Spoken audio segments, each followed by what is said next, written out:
একটা জুমা আদায় করার পর বান্দা যখন আরেকটা জুমার জন্য প্রস্তুতি নিয়ে মসজিদের দিকে এগিয়ে যায়, আল্লাহ রাব্বুল আলামিন পিছনে একটা সপ্তাহের গুনাহ সমূহগুলোরে মাফ করে দেয়।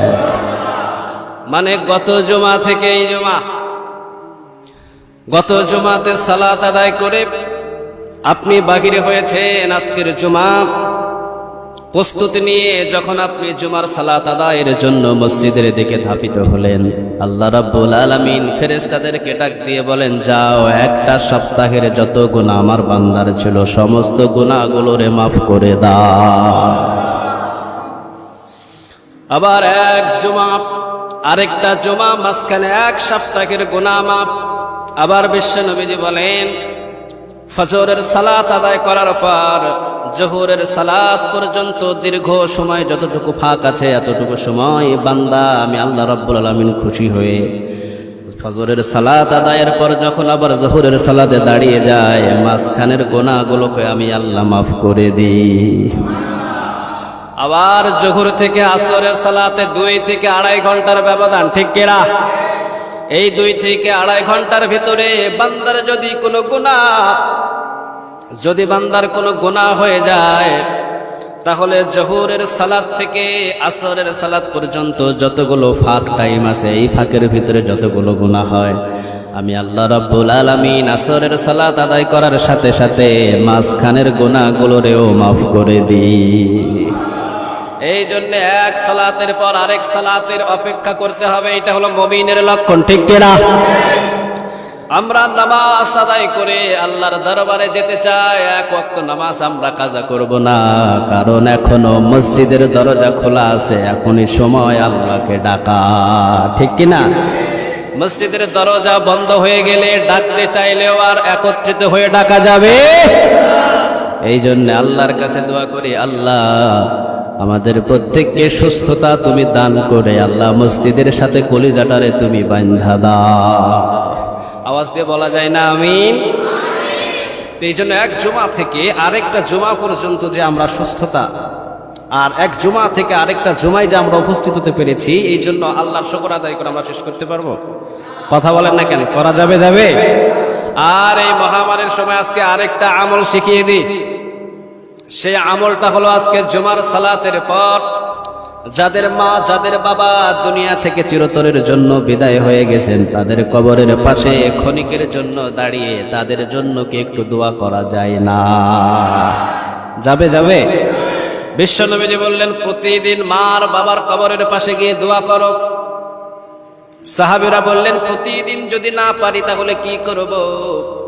বিশ্বনবীজি বলেন, প্রতিদিন যদি তোমরা মার বাবার কবরের পাশে গিয়ে জিয়ারত করতে না পারো তাহলে সপ্তাহে জুমার দিনে যাবা। জোরে বলেন কোন দিন? কথা বলেন কোন দিন? জুমার দিন, মানে আজকের দিন। জুমার দিনে বাবা এবং মার কবরের পাশে দাঁড়াবেন। বিশ্বনবী বলেন, মার বাবার কবরের পাশে সন্তান দাঁড়ানোর পর সন্তান যদি 2 হাত তুলে মার বাবার জন্য দোয়া করে, আর ওই দোয়ার ফজিলতে যদি 2 ফোঁটা চোখের পানি টপ টপ করে সন্তানের জামায় অথবা দাড়ির উপরে পড়ে, আল্লাহ রাব্বুল আলামিন বলেন, যত জাহান্নামের আগুন আছে সব আগুনগুলো পানির দ্বারাই আমি নিভিয়ে দিব। ও মিয়া, মার বাবার জন্য সন্তানের চোখের পানি এত পাওয়ার, এত পাওয়ার, এই পাওয়ার আল্লাহ ছাড়া দ্বিতীয়ত আর কেউ জানে? এই জন্য খবরদার, অন্যকে দিয়ে যদিও আপনি কবরের পাশে নিয়ে জিয়ারত করার আমি নিষেধ করব না, তবে সবচাইতে বড় হকদার হলো মার বাবার জন্য সন্তানের চোখের পানি, ঠিক কিনা? মার জন্য 2 হাত তুলে দোয়া করবেন, বাবার জন্য 2 হাত তুলে কবরের পাশে গিয়ে দোয়া করবেন, কারণ এই মার বাবার ঋণ জীবনে কোনোদিন শোধ করা যাবে না। সব ঋণ যদি শোধ করা যায়, মায়ের ঋণ জীবনে কোনোদিন শোধ করা যাবে নাকি? মায়ের 1 ধার দুধের দাম কাটিয়া গায়ের চাম, 1 ধার দুধের দাম, মায়ের 1 ধার দুধের দাম কাটিয়া গায়ের চাম, পাপোশ বানাইলেও দুধের ঋণ শোধ হবে না, এমন দরদি ভাবে কেউ হবে না আমার মা গো। ঠিক কিনা? মায়ের ঋণ জীবনে কোনোদিন শোধ করতে পারবেন না, আবার বাবার ঋণ জীবনে কোনোদিন শোধ করা যাবে না। এই জন্য আজকে জুমার দিনে আরেকটা আমল দিলাম, জুমার সালাত আদায় করার পর ঘরের ভিতরে দৌড় দিয়েন না, দাওয়াতের জন্য দৌড় দিয়েন না, ক্ষণিকের জন্য মা আর বাবার কবরের পাশে দাঁড়ান। দাঁড়ানোর পর তাদের জন্য একটু দোয়া করেন, কারণ তাদের জন্য আজকে দোয়া ছাড়া দ্বিতীয়ত আর বিকল্প কিছু নাই। আর আছে নাকি কিছু করার? কথা বলেন, আছে? আছে নাই? এই জন্য তাদের জন্য দোয়া করবো আজকে আমরা, আল্লাহ যেন সবাইকে কবুল করে। আজ থেকে প্রতি জুমা যেখানে যেখানে মা আর বাবারা শায়িত হয়ে আছে তাদের কবরের পাশে গিয়ে দোয়া করবো, আল্লাহ তুমি কবুল করো। আরো জোরে বলেন আমিন। আজকের আমি একটা বিষয় নিয়েছিলাম, বেশি লোভ করা ভালো নয়, কিন্তু আমরা লোভের তারে পড়ে গেছি। ঠিক কিনা?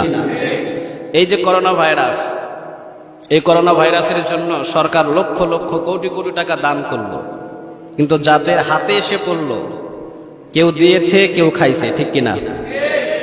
তেল থাকে কোথায়? দোকানে তেল দিয়ে রান্না করা হয়, কিন্তু সেই তেলগুলো আমরা অনেক সময় খাটের নিচেও পাইছি। কথা বলেন, চালের বস্তা কত লাগে? আহা, বেশি লোভ করা ভালো নয়, বেশি লোভ করলে মরতে হয়, জীবন দিতে হয়, জাহান্নামের আগুনে জ্বলতে হয়। চিল্লা বলো ঠিক কিনা? এই জন্য লোভ করো না। এই দুনিয়াতে যত লোভ করবা তত বিপদে পড়বা। তে মুসা আলাইহিস সালামের চাচাতো ভাই ছিলেন, নাম ছিল কারুন। কি নাম ছিল? আওয়াজ দিয়ে বলেন। অনেক সম্পদের মালিক। মুসা আলাইহিস সালাম বললেন যাকাত দাও, যাকাত। কারুন বলল দেব আগামী সপ্তাহ। মুসা আলাইহিস সালাম আগামী সপ্তাহ আবার দাওয়াত নিয়ে আসার পর বললেন চাচাতো ভাই কারুন দাও, যাকাত বাহির করে দাও। কারুন বলল দিব আগামী সপ্তাহ, আগামী সপ্তাহ আইসো। আবার সপ্তাহখানেক পর মুসা আলাইহিস সালাম আসলেন। আসার পর বললেন আল্লাহর পক্ষ থেকে হুকুম এসেছে, চাচাতো ভাই কারুন যাও, যাকাতটা বাহির করে দাও। কারুন বলল আমার সম্পদ, ইচ্ছা হলে দিব, ইচ্ছা হলে দিব না, এখানে কারো কথা আমি শুনতে চাই না। বিপদ টেনে আনলেন তিনি, কারণ এই সম্পদ তো কারো নয়, সম্পদ দিছে কে? একটু আওয়াজ দিয়ে বলেন তো কে? কারুন অহংকার দেখালো। কারণ বলল না আমি যাকাত বাহির করব না, যাকাত দিব না, অনেক কষ্ট করে সম্পদগুলো আমি রোজগার করেছি, এটা আমার ইচ্ছা, যাকাত আমি দিতে চাই না। কথা বলতে দেরি, কারণ নিচের দিকে তাপতে কোনো দেরি হয় নাই। সম্পদ সহ, কারণ সহ মাটির নিচে এখনো পর্যন্ত নিচের দিকে যায়। সুবহানাল্লাহ বলেন। আল্লাহ বললেন একদিন দুই দিন নাই, যে অহংকার দেখালো সম্পদ আমার, এই সম্পদ থেকে আমি যাকাত বাহির করব না। পৃথিবীর সব মানুষদের কাছে আমি আল্লাহ রাব্বুল আলামিন কারুনের বিচারটা প্রকাশ করে দিলাম।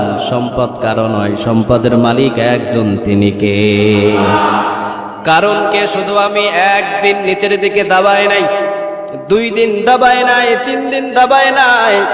এই কারণ আজ পর্যন্ত নয়, কিয়ামত পর্যন্ত জমিনের নিচের ভিতরে শুধু গেড়ে থাকতে থাকবে।